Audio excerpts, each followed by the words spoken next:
Hey everybody, it's Allysa. Super excited you guys tuned in tonight. We got an awesome episode. We're revealing our 1969 Hemi Road Runner convertible, one of one. So keep watching. It's Graveyard Carz.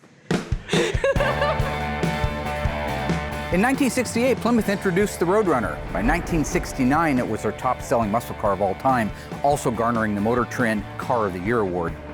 This turquoise 426 Hemi convertible is the only one in the world made like it. The body and paint is done, the drivetrain's installed. All we have left is a wheel alignment and a systems check. And this car will be back on the road again. This time on Graveyard Carz, the ghouls are getting ready to reveal their rarest Mopar yet, the 1969 Q5 Turquoise Hemi Road Runner convertible. With the interior, exhaust, and the steering wheel needing to be assembled and installed, it's all hands on deck with Dave, Allysa, Mark, and even Royal. Also, Mark and Allysa catch up with Ryan on the Superbird tribute car. But before the owners show up to see their newly restored, one-of-a-kind Hemi Road Runner, Allysa tries talking her dad into letting her drive it. So, will Mark let his daughter drive a one-of-one convertible worth $500,000? Stay tuned and find out on this episode of Graveyard Carz. They're coming to get you, Barbara. It has been established that the buried dead are coming back to life. I'm Mark Warman, and together we bring dead muscle cars back to life, to exactly the way they were on the day they were born.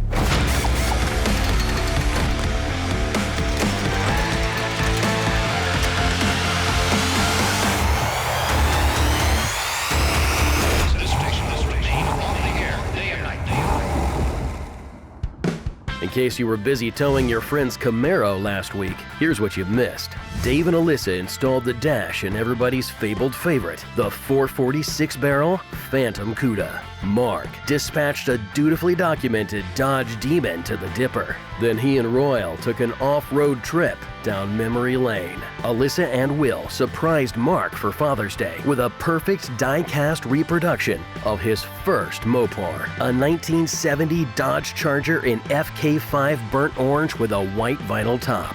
And Mark revealed his top-secret plan to completely build a Cuda in 4 months, what Mark calls Operation Firepower.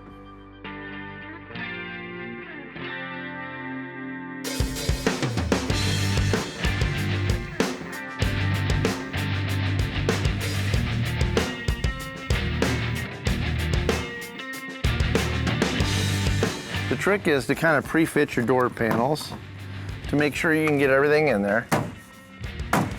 And I kind of go through and poke all my holes in the moisture barrier at first. This is just a really unique car, you know, one of one.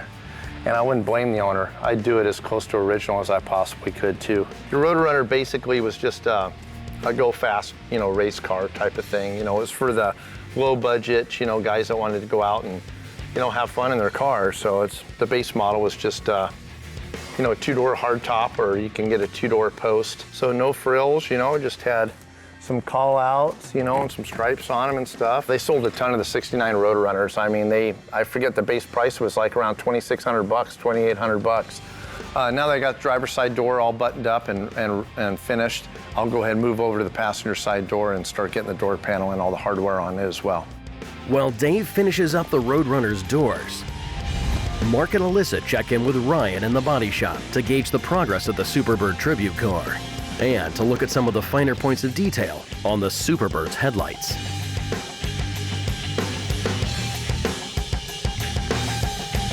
Our Plymouth Superbird tribute car is out in the body shop. It's already been primered one time, blocked, and now it's ready for another primer. With any luck, that'll be the last primer before the car's actually ready to paint. That car's going FJ5, which is the limelight green. I wanted to take a minute just to kind of go over some of the things that make the Superbird as difficult, truly, as it is when it comes to building one from scratch like we did in this case. The nose itself has already been primered.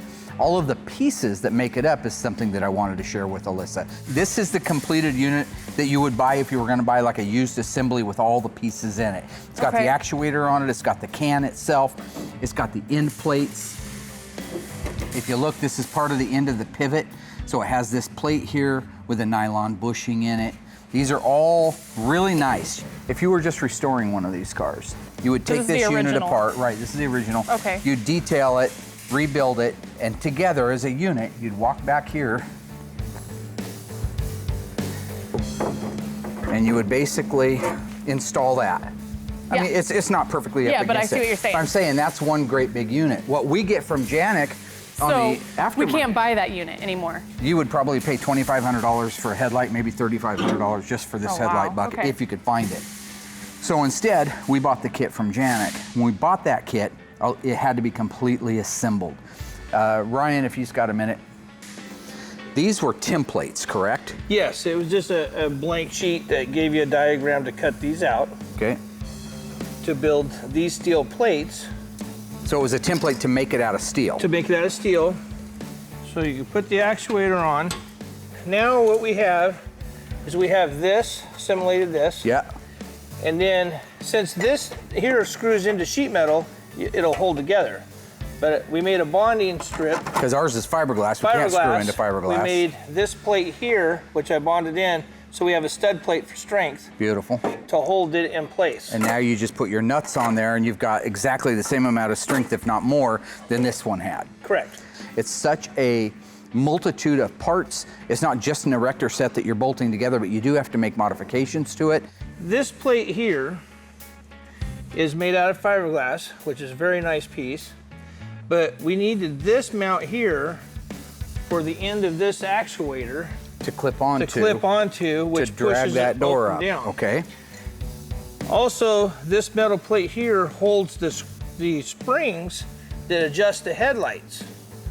So we had to fab this here. Because the kit did not come with this. No. Okay, so you would need to make this piece Yes. and this little bracket in the middle, which is almost identical to the one that the factory had. Yes. But then the rest of this is the original fiberglass that you just had to cut out. Just had to cut out all the There holes. were marks here, but you had to cut the actual wow. holes Correct. themselves. But it's a phenomenal kit. The Janek reproduction is amazing. Everything is there except for just a couple little intricate pieces. The passenger door's all done, got all the hardware on, door panel, looks fantastic. Now I get to put that really nice piece of bling on there, that beautiful polished sill plate. And they go right in this area here and they just look fantastic. You can see it just totally sets off that color of this car. You know, it's too bad this car doesn't have just a ton of chrome on it. I mean, it's got a lot of stainless around the windshield, but every little piece of chrome we put on this car just really sets it off. I kind of look at it and see, you know, you want a little bit of carpet over your pinch weld there because you want it to set down. I got to back cut this carpet here a little bit, and then I want to cut the carpet so it'll expose where all my screw holes are. Right where this sewn seam is right here on the carpet, it's really thick. So you put that on top of another layer of carpet and it's super thick. And then that sill plate's not gonna sit all the way flush. Whenever you start to screw it down, it's gonna actually put a kink in it on the top.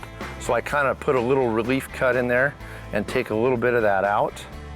And what that'll do is it'll allow it to sit down a little bit better for me. So this will actually use on the pinch weld, and the other one I'll cut just on the inside of the pinch weld. We're ready to get our scuff plate in here. These use a pan head screw. It's kind of a cool screw. It's a stainless screw. Yeah, we try to replicate the fasteners the best we can. You know, a lot of them, you know, I think aren't perfect. That's why you can never beat the original thing. That looks fantastic. The car's really coming together. It's starting to look like a true muscle car now.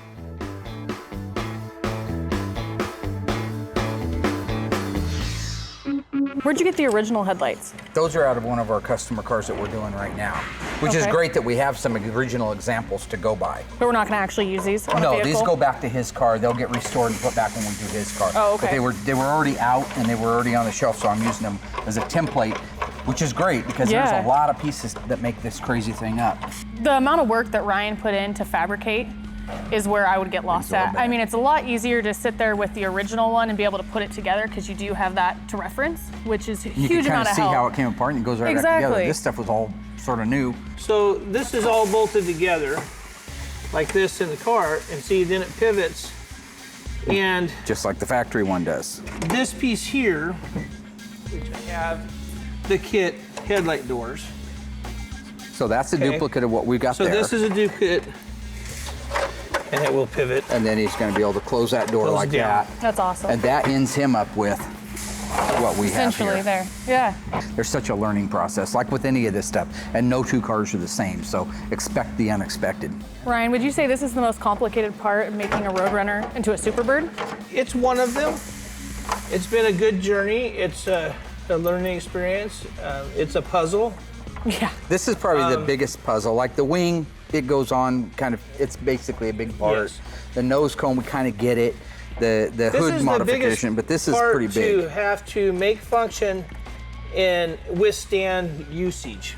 So this will go on to that. This will be a complete headlight unit. He's already got the vacuum pods that go on the back of it, and that's what goes into making just one headlight function on one of these cars. But it's right in the spirit of the factory one, just a little bit better in some ways. What more could you ask for? It was fairly crude from the factory. It's fairly crude now. We just kind of, I think, expounded on that a little bit, made it just a little bit better.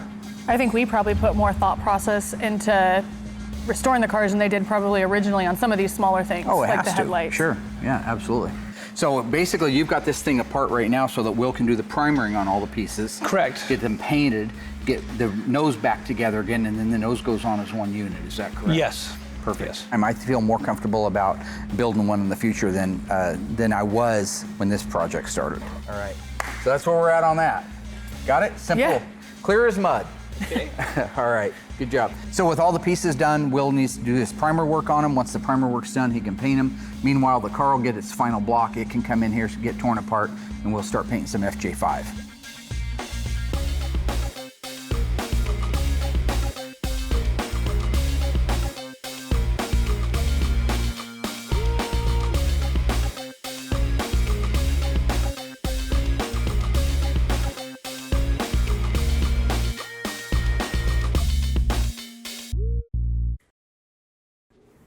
Hang on. Okay, here you go. If you think you have a solution to the problem, you're part of the problem. No, serious, man. That's funny stuff. It doesn't matter if it's dark. It's not. Hang on. I got somebody else calling in. I'm gonna introduce you to Click and Buzz. Have you met them yet? Click, Buzz. Well, they don't like my. Who was that? There's a paper out of Florida was doing an article because the new season's coming out. It doesn't matter. Okay. Thank you. Anyways, This is write your great. stuff. Awesome possum. All right. What's going on? Any shorter shorts available, or is that it? Oh no. I wish. 'Cause if you, yeah. These 'cause are if- actually big on me, but Yeah, I know. Yeah. If you could get something that just covered the sphincter, that would be great. I could come by in a thong tomorrow if you prefer. No, I No? prefer you So wear probably pants like should- every you other should- girl on every probably other shouldn't television complain about what show I come in with. history. But you know I'm what? 25 Whatever. years old, Dad. It worked for I think I know Daisy how to Duke. dress myself. It It did worked really for Daisy well. Duke for really well. Yeah. Yeah. She's like she didn't have a butt. You really want to want to go at it today, don't you? Anyways, I've noticed you're really busy. What I'm no, here. I'm What going- can I do to help you? I'm here to help you. Oh, I believe you're me, here to right? help me. Yeah, I believe you're here to help me, Colonel Jessup. Yes. There are 82 cars out back that all need to be gone over. Okay, well, hold on before you go there. We have the Road Runner. People coming up to pick up the Road Runner tomorrow. So I'm sure that's like top of the list on what we need to get Well, done. we need should to be out test of the drive woods it. on. Yeah. I need to Dave's go on a road busy. test. Will's busy. I wouldn't trust So I any can of those help you guys to out, and I road could test take it. it on a test drive if you would like. What are you talking about? What do you think? RM27J9G? One of What does that one mean? That means 1969 nothing Hemi to me. Road Runner convertibles in seafoam turquoise with an automatic transmission, a $500,000 car. You would like to take it out on its maiden voyage? I'm here to help you. Well, driving the car is no That's the choice. only- That's not a choice. That's not a choice, Nadine. Nice. Ever since you did, you look want like me to be Nadine. crazy. You look like I'll do Nadine it. from I'll The let you do Stand after she had sex with the devil. Remember? Her hair turned No, I white and don't. gray like that. How do you like your Dad. steak? Just walk it through a warm room, she says to him. I can't do it. He's a righteous man, baby. Nadine, Mother Abigail says, mayhap you is, mayhap you ain't. You know?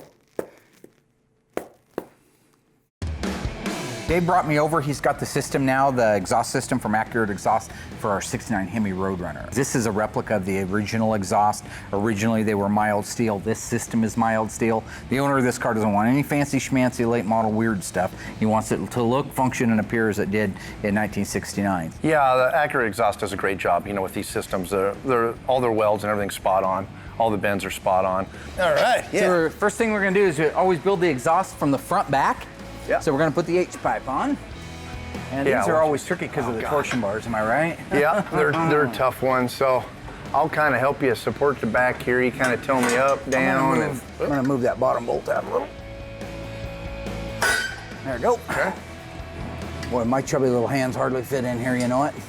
Oh, it's tight in there. It is between tight. That torsion bar. Good grief. If I had the exhaust from the get-go, I would have put it on before the torsion bars. Would have been great. Oh yeah, wouldn't that have been Yeah. nice? Yeah. Okay, you're Back really... in the day, it's right there, huh? Yep, there it goes. Get her? Good job. Nice. So right now we've got the H-pipe installed, which is always a little bit harder over on that right side with the heat riser, but it's in place. Something to point out, this is the original mild steel that they're made out of, all right, from the factory. It's not the late model stainless stuff, it's not the aluminized. This is the original type of material that this exhaust was built out of. So it will rust a lot quicker than aluminized or stainless, but it's what the owner wanted. He wanted it to look, appear, and function, sound exactly the way it did in '69. So that's what you see sitting here. Tom down at Accurate, he builds every one of these, breaks every one himself, bends every one, welds every one. Right now we got our H-pipe on, which is the main pipe that bolts to the manifolds. We have the mufflers on and they're just kind of mocked into place. So now we're getting ready to put the over the axle pipes on and the resonators and tips. Oh, look at that bad boy just slide right on there. Nice. Niz nice. I call it niz nice. It's nice. Niz nice. All Got right. a little much coffee this morning, getting kind of crazy out here. Like to have a little fun. All right, coffee is good. And now we've got everything mocked into place, every single piece. We're gonna go to the front of the car. We're gonna start at the head pipe. We're gonna start bolting it down and we'll watch our clearances, tolerances, make sure we don't have anything too close to the floor of the car. Work our way back to the tips and it'll be ready to fire up. Oh, the exhaust went fantastic. Accurate does such a fine job, of bending all the pipes. I mean, everything just falls into place.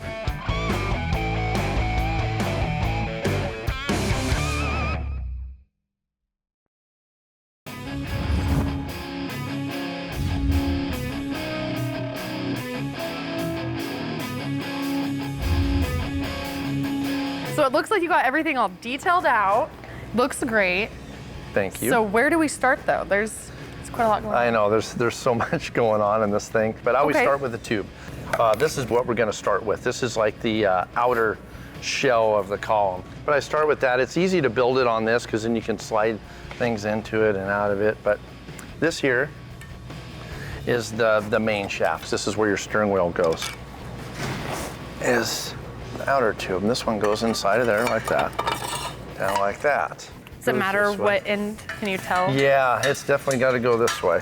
This right here has a provision in it to accept this little bearing thing. So we got to spin this way. As you can see, this is our column thing. This will slide right in there like that. Okay.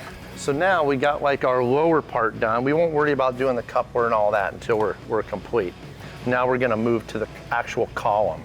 The actual column has a couple different pieces in it. This is our lower piece. This will go on first. And this will actually support this handle that'll go in there. Okay. So we'll grease this, put that in, get the actual column in, and then start building out that lower part. Okay. Get to the fun stuff. Exactly. So I've been working on the 70 Road Runner, and I'm at a point where it's time to get Mark to sign off on some things. I'm about ready to put the trunk floor in and just check over the things that I've been doing on it. This is a car that came in fairly decent shape. It was painted, looked good at a glance, but the owner was kind of a fanatic and it reminded him of his original car that he had, so he really wanted this one dialed into perfection. So you got your sections in. Yep. Are they the same length section on both sides? Yep. Good. And I metal finished them so you can't see where I spliced in. Yeah, don't. No, it looks very nice on the outside. No, I mean, you did good, Vi. You did good. That looks good, buddy. I like Mark to sign off on things because it's really crucial to have everything exact. And if he signs off on it, then I know I'm good to go. And there's less chance of a mistake. All right, Pockets, let's go. Pockets, that's your name. Pockets ain't my name. Pockets is your name. All right.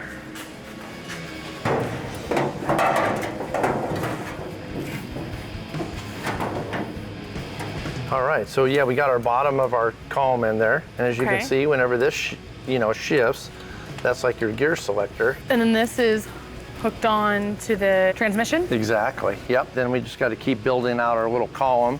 So now we got to get this part right here on there. So we got this built, I got some grease in there. So when we go in there, we got to fit this column set up in there. So there's all kinds of junk going in here at the same time. Yeah, I gotta get it just right. Yeah, So is this the last component before you can put on the steering wheel? Yeah, we're getting pretty close. Got our clip in there for our turn signal wiring. Here's our turn signal right here. We got the handle on there. You can kind of see how that operates. Then of course our column shift. When it's into park, it's locked, which is cool. You don't have to worry about popping out of gear, and every other gear will just kind of rotate through. Got our little selector in there that tells it what it's doing when it goes into the different gears, which is neat, and it looks awesome. The paint looks great, looks amazing. Okay, so we put the light in there. So when you have your headlights on, does this click on automatically as well? Exactly, it'll light up this area in there so you can kind of see what gear you're in. That's cool. Which is really neat. I like all this little detail. Yeah, if you want to grab the steering wheel, we can put that on. And what I'll do is I'll hold this end here so you can kind of feel what it'll go on. Okay, you got her? Start wiggling it on. Perfect. Okay. So you got it. That's it. On any further? Oh, it'll go on further once we run the bolt and stuff on there. Oh, okay. So we'll go ahead and grab our washer in that lock nut. Yep, that'll go on there like so. Okay, so we got the steering wheel on. What's next? Yeah, you got the steering wheel on. I put on the little horn mechanism. And the way that there kind of works is whenever you operate your horn, it'll move this in and you can see those little metal tabs touching together. When those tabs touch together, it grounds out and sets off your horn. Now that we got that bracket on there, here's the next piece that's got to go on there. So we'll tighten all these down and then we can put our horn button on there, which is really cool. So we got our horn button on there. So that's how that operates. You can kind of see how that wiggles around and operates our horn. So now the best part of the whole deal is putting that little Road Runner medallion in there. So, are we ready for that yet? Yeah, we're ready for it. So yeah, if you want to grab it, that can go in there, and there's a little notch in there, so it only goes in one way. Yep, once that goes in there, and then you just got to kind of push the whole thing in a circular motion. There you go. All right. Now here's a little bit of trivia for you, Georgie. All right. Georgie boy. I know you don't know all the numbers and stuff like you should by now, but neither does Allysa. They made a little over 20,000 two-door hardtop 383 Road Runners in 1970. The standard transmission that came behind the 383 was a 3-speed manual transmission. Okay. Now, out of that 20,000 plus, only 584 of them actually left the assembly line with the 3-speed transmission. Meaning that when people bought the Road Runners or when they ordered them, standard was the 3-speed manual transmission. But out of 20,000 plus, only 584 still have the 3-speed. People were optioning for the 4-speed pistol grip shifter because it was the coolest shifter on the planet, and the automatic transmission. Very few people wanted the 3-speed. This is one of the 584 3-speed cars. Wow. That's kind of one of those trick things that, well, you think in your mind, well, that's really, really rare. Well, it is rare from a production value standpoint, how many they made, but it doesn't make it any more valuable. It probably decreases the value. Most people today are just like they were in 1970. They would rather have a 383 4-speed or a 383 automatic than a 383 3-speed. This car came to the owner that we're doing it for already being converted to a 4-speed. So we sent that out to brewers, having that 4-speed rebuilt, and it's back now over with the drivetrain, which is also, by the way, almost done. So as soon as they're done in body here, we'll reunite all that and put it in. But this car will be on the road with a 4-speed pistol grip shifter. Want a screw? No, thank you on the wanting to. Just trying to appease to your bi-curious nature. The car got packed full of a lot of plastic filler and appeared a lot better than it really was. If you look at it, by the time we're done, we're replacing almost every piece of sheet metal on the back half of the car. front rails and front fenders. So thank God, again, we got Auto Metal Direct to be able to pick up the phone and call and order this stuff, because if we couldn't do this, we'd be knocking a 70 Road Runner 2-door hardtop or 2-door post in the head, taking it away, or a satellite, or sport satellite. We'd be taking a good, valuable, nice, potential car off the road to make this one whole again. Otherwise, that looks good, Georgie. 70 Road Runner, 383. What transmission? 3-speed. 3-speed manual. How many did they build in the 2-door hardtop? It came optional, what was it? I want to say 2000 something, only 20,000 something. 70 Road Runner, only 383s. 500 and some rolled off the assembly line with the 3-speed in it. So you listened to a little of it. Yeah. Over 20,000 cars were built, 383 2-door hardtops. Out of that over 20,000, only 584 had a 3-speed manual transmission. 584. 584. All right. So, try it. Huh? Oh, I thought you No. said something.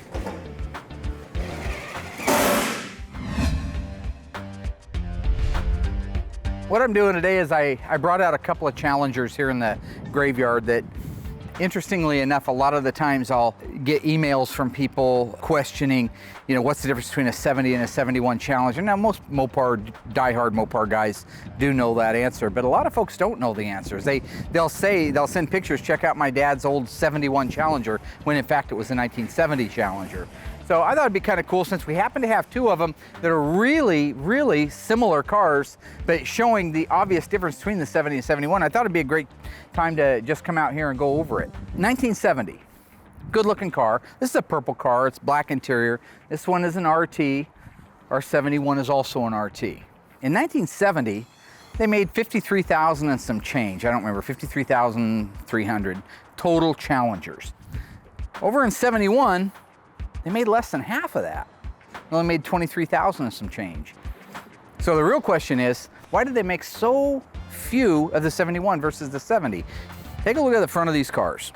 Look at the grille work. Now, this one, I was told, the inspiration behind this grille came from the designer who flipped a rock into a pond, and as the ripples went out, he thought, how cool would it be to do something like that in a grille? And that's what he did.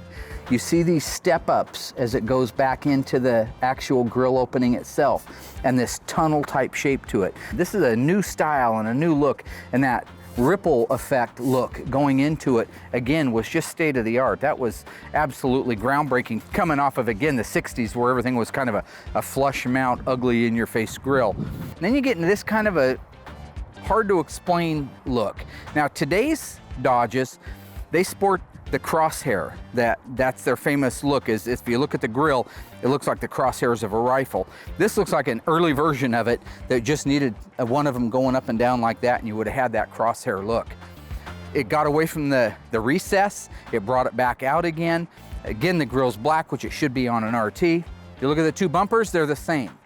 And the lower valances are the same. Come through here. I don't know which way it's got to go. Oh, There we you go. How's that? Yep. We got our steering column in there. Does it look good up there, Royal? And Yeah, let's get up here. column in there and everything. So cool. It looks awesome.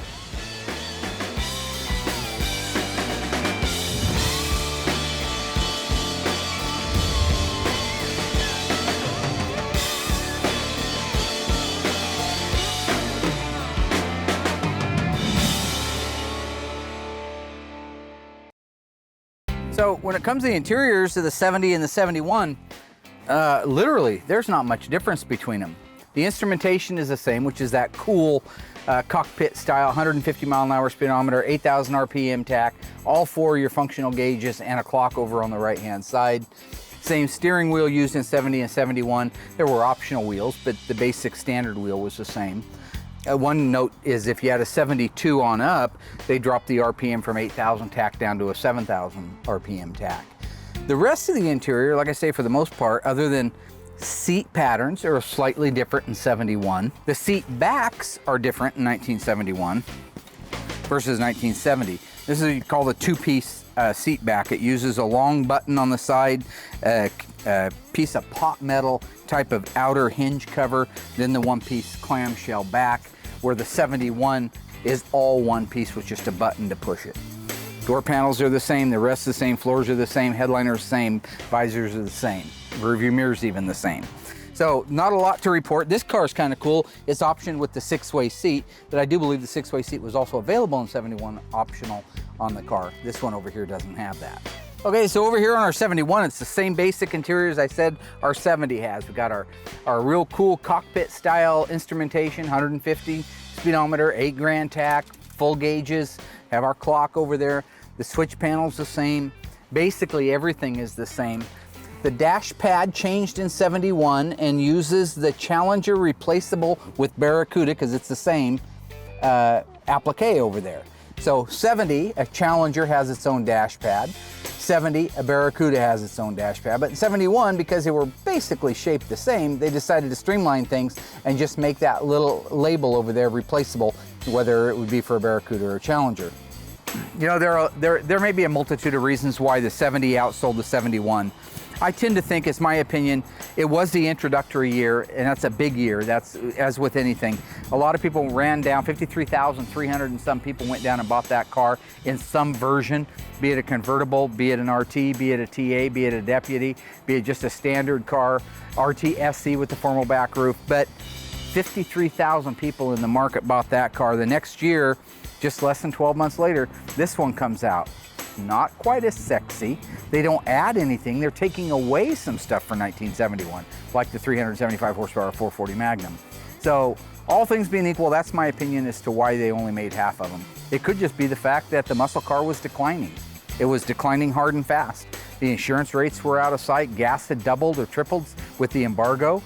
Maybe that was the reason they didn't sell.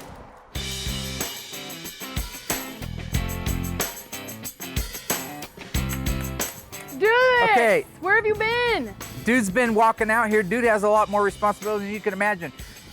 Roll the windows down, turn the key on, they're power windows, roll all the windows down, unclasp the convertible top, and then drop it all the way down till it's seated, and then we'll be ready to go. You're doing a good job. Hold your foot down. What in the name of are you doing? Get out. No, tell me how It's to a do it verbally. $500,000 car. No, I Tell me how can't to tell do you. it. Not I'll one show step you at a how. time. I can handle all the steps at once. I don't believe you can. Please let me in there so I can start it. Thank you. Okay. First thing to find out in a Chrysler is to crank it over and see if it wants to start, having knowledge whether the car's cold or warm. Now, And you this had to tell me particular this while you car were- is warm. So you shouldn't even need to touch the accelerator. When you touch that accelerator, you flooded it. This is not a fuel injected car. So let's just try cranking it and seeing if it starts with no gas at all. That was a setup. Are you kidding To me? say it is. It was only warmed up because I tried to start Okay, it. it is. You told me to put my foot on the gas. After you pumped the out of it and flooded the poor piece of crap. There's dual don't- four carburetors. You can't just You stomp don't even that want me gas to pedal. succeed. Hey, Dean! Oh my God. Would you agree that the Road Runner is ready for its maiden voyage on the open road? It is. We're ready to go. I'm ready more than ever. Let's do this. Give me a one thumbs up. 3, give me the 4th. There you go. Take a look at those thumbs.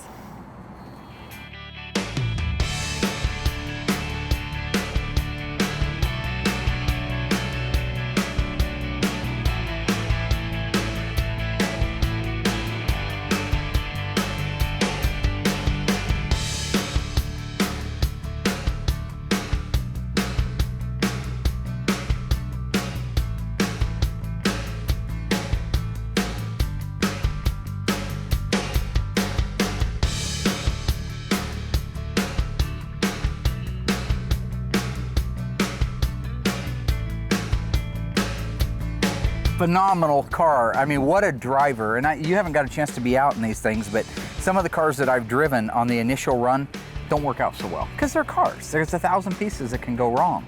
But honestly, this car just smooth as glass, no problems, drove like a dream. Temperature gauge worked, fuel gauge works, all the instrumentation. It's just phenomenal.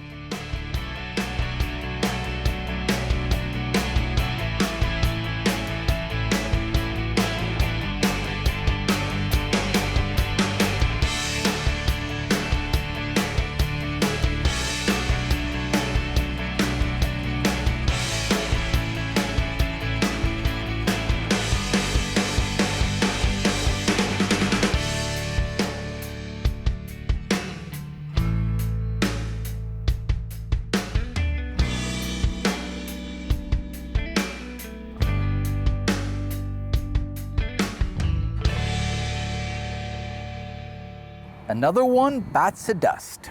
And another one gone, and another one gone. Another one bite the dust. Are we Hey, done? I want to get to you. Another one Stop bite it, the dust. Yeah. What is Another that? one bite the dust. That's what he says. Bite the dust. Bite the dust. Bite the dust. It's a Queen. It's from back in the 70s. I grew up on it. It doesn't matter. Okay, the car's done. It's no fun.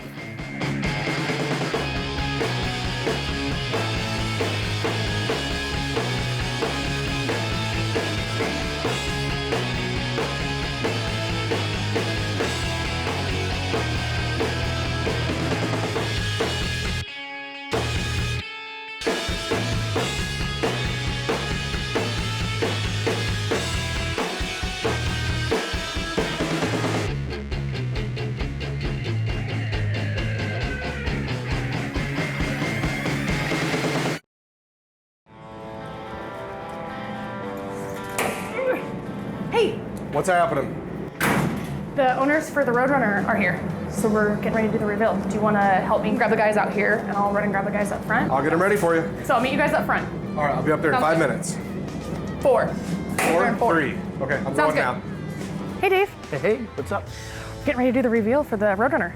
Do you want to come out front with me? We can wait for him. Oh, heck yeah, I'm ready to go. Let's do it. Okay. Oh Awesome. yeah, always excited for a reveal. I mean, it's so cool to meet the owner and actually see their their expression on their face when they finally see the cars. I mean, this is what we work for. This is the big payoff for us. So this, of course, is the best days.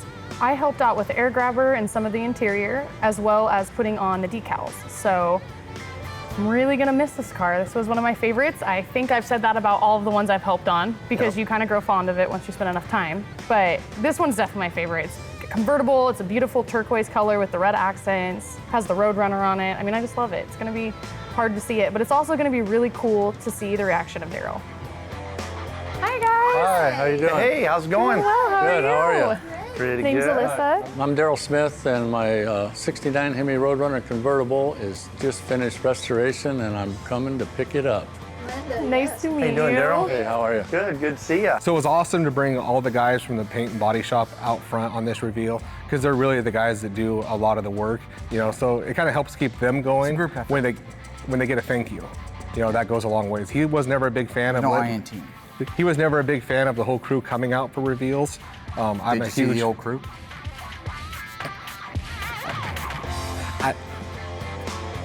So where's my car, Mike? Where is your car? I don't know. I don't know where my dad's at. Do you know where he's at? No, he's always No one knows. Yeah, always fashionably late. So we're waiting on Mark. Heck always. Yeah, exactly. The last time I saw it was probably 6 months ago. It was pretty much painted, but it still hadn't been assembled yet. The engine and trans weren't in yet, none of the interior, no drivetrain at all. Just a body with nice looking paint. Right. I mean, none of you know where it is.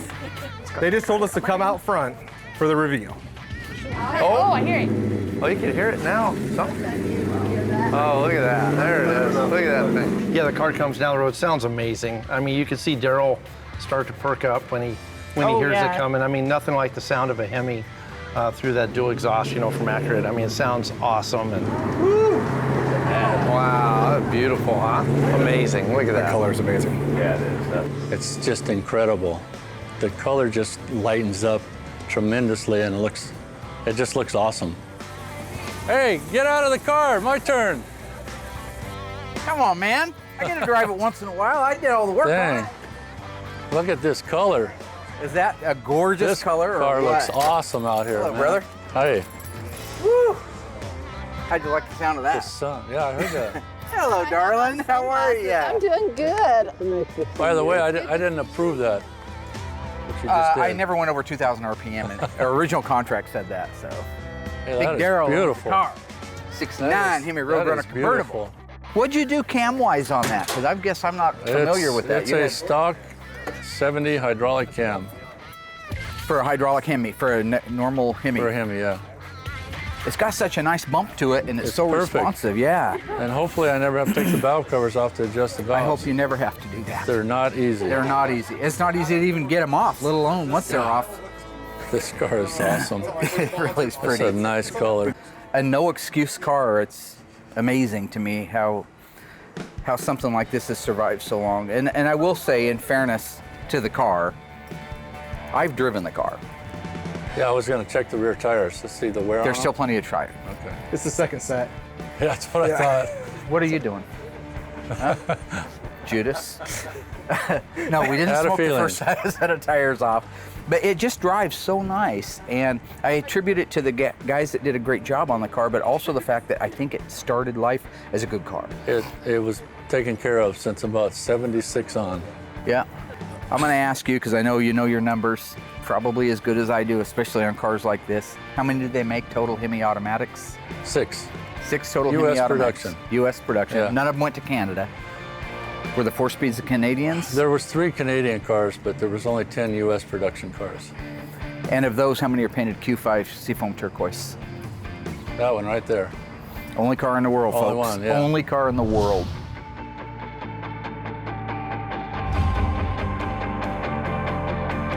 Just in case you fell asleep in the commercials or took an extended bathroom break, here's what happened. Dave knocked out the remaining interior on the Road Runner convertible. He and Mark installed the factory-replicated mild steel exhaust. Then Dave teamed up with Allysa and Royal to build out and install the steering wheel. Mark checked in with Ryan on the Superbird Tribute headlights and George on the 1970 Road Runner's metalwork. But hey, don't forget Will.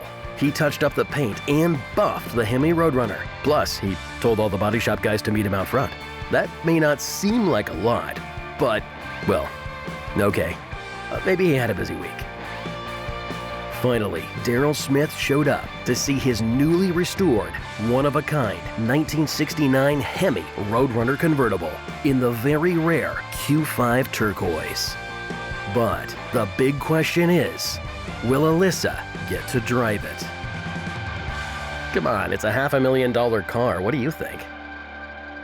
And, yeah, I was going to say, and a quarter. Well, you got to add something when you're down to 5.9. What do you think, Mom and Dad? Is that looking good? It is. Yeah. It is. Yeah. Like a brand new car. Probably better than they did when they were new. Oh, hell yeah. Hell yeah. Meet me. Well, it's the first time I've driven it for about 4 years, and the car handles incredible. Braking was good, cornering was good, and performance is excellent. And the car looks really sharp. My wife was thrilled when I got on it. She thought it was one of the greatest running cars she's ever been in. And it was a lot of fun. I enjoyed it. Well, the last time I drove it, it felt pretty loose, and it had a tendency to wander around in the lane. And now it feels real tight. There's no softness to it. It rides good, it corners good. It's just really nice. It's right on. My friend, All right. Sure, thank you dear. very much. Thank I you. appreciate all your patience. I know it took a little longer, but I hope in the end you're happy, happy, happy. Happy, yeah. Thank I you, am. sweetheart. It's nice to see you. Good to see you. And thank you for coming that up, honey. buddy. It was nice to see you again. Car's beautiful. Owner's having a ball. The car runs and drives and tracks. He lets go of the steering wheel, and it's just tracking down the road great. Royal did a phenomenal job on the alignment. Brakes feel great. Dave's assembly is amazing. Cool. So be careful, and we'll see you in a couple of weeks with a beautiful car. All right. Bye. Travel See you safe. later. Take care. Drive safe. Okay. Back to work. Ooh, that's mine.